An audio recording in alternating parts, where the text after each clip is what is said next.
Bonjour tout le monde. Je voulais aujourd'hui commencer à vous raconter en fait les communications que j'ai avec les animaux.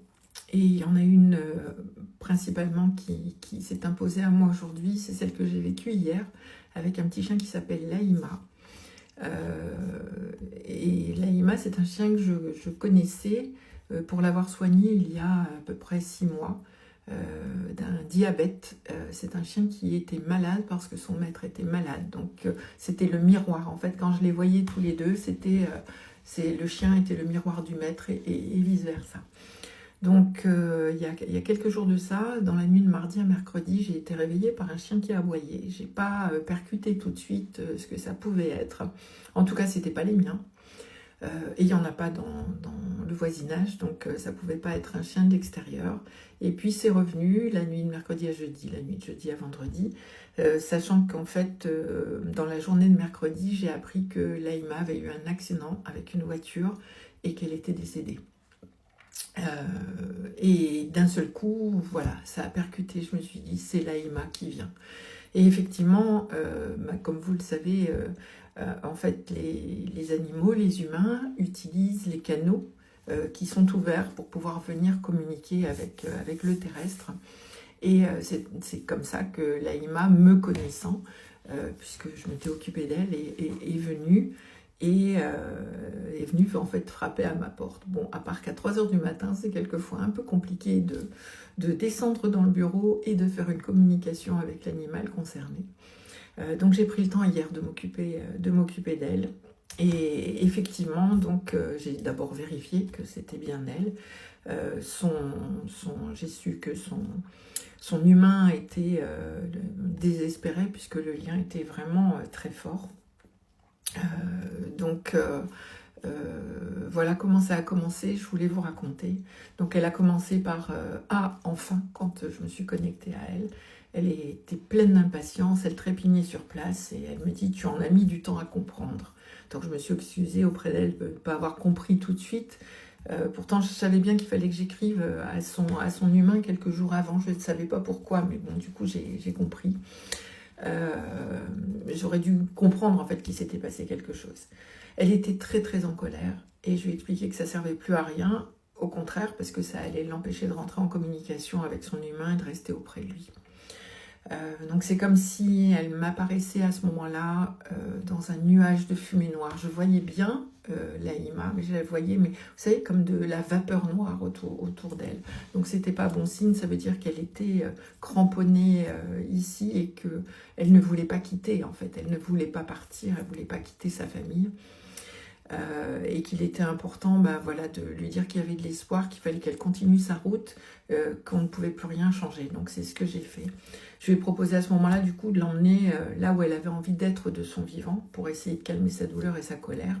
Et elle remuait dans tous les sens, elle tournait sur elle-même comme si elle essayait de sortir en fait dans l'espèce de piège dans lequel elle était coincée.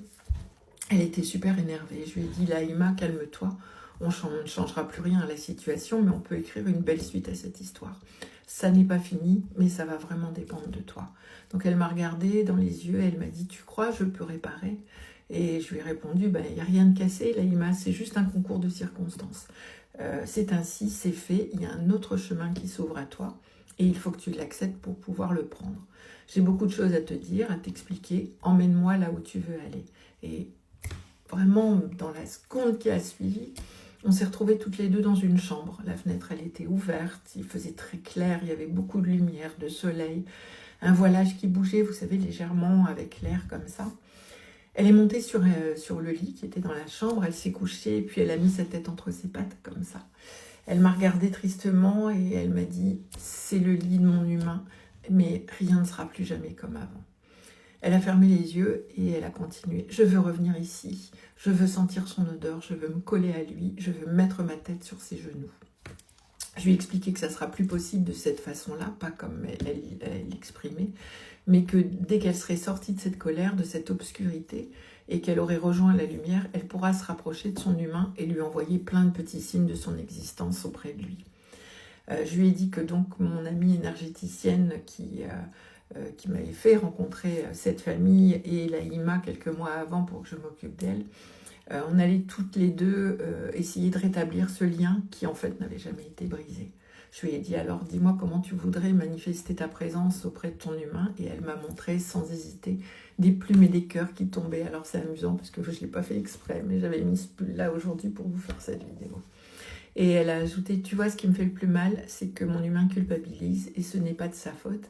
Est-ce que tu peux lui dire que ce n'est pas de sa faute? Il ne pouvait pas l'éviter, il ne pouvait rien faire pour me sauver. J'ai répondu, oui, bien sûr, je vais lui dire. Elle m'a dit, vraiment? J'ai répondu, oui, bien sûr, vraiment.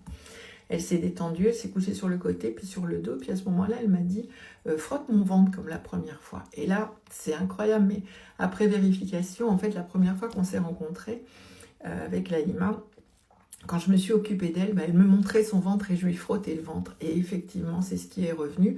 Et je m'en suis souvenue parce que je suis allée voir dans le dossier, parce que je l'avais noté, parce que j'avais pris des photos.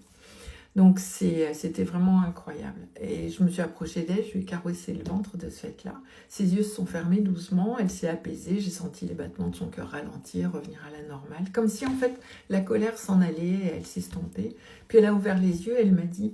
J'aimais quand mon humain me caressait le ventre comme ça. Et j'ai répondu, je sais, je le ressens, mais tu peux partir avec tous ces beaux souvenirs, oublie les mauvais. Je vais transmettre notre échange à ton humain. Je ne vous donne pas le nom de l'humain, vous avez compris, hein, je garde un peu ça secret.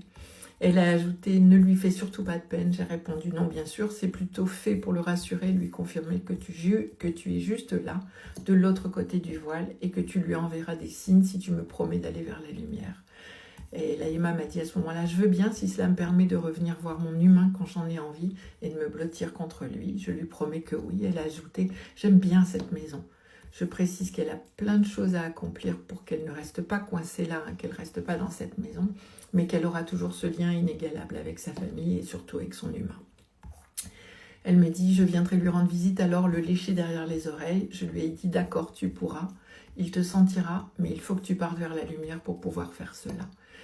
Et là, je l'ai vu prendre une grande inspiration et soupirer, vous savez, comme ça. D'accord, je le fais pour lui, je le fais pour nous. Puis plus rien.